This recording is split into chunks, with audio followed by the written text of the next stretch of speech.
September 14న జరిగిన match లో విమానం కూలిపోయిందని సూచించే అభ్యంతరకరమైన సంజ్ఞలు చేసినందుకు సెప్టెంబర్ 28న భారత్ అభిమానులను రెచ్చగొట్టడానికి ప్రయత్నిస్తూ అదే సంజ్ఞను మళ్లీ చేసినందుకు ఐసీసీ నిబంధన 2.21 ని ఉల్లంఘించినట్టు తేలింది.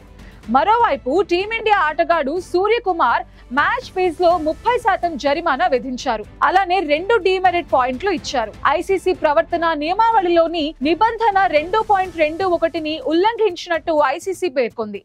భారత్ కెప్టెన్ పెహల్గాం ఉగ్రదాడి బాధితులకు సంఘీభావం తెలుపుతూ భారత సాయుధ దళాలకు మద్దతు ఇచ్చాడు. మరోవైపు జస్ప్రీత్ బుమ్రాకు ఫైన్ పడింది.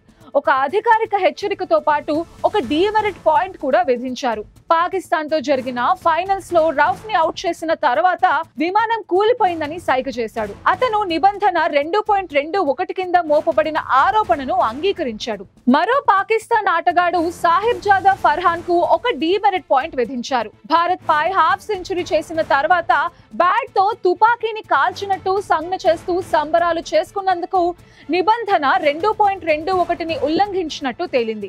అయితే భారత ఫాస్ట్ బౌలర్ అర్షదీప్ సింగ్ పై ఎలాంటి జరిమానా లేదా డీమెరిట్ పాయింట్ ని విధించలేదు.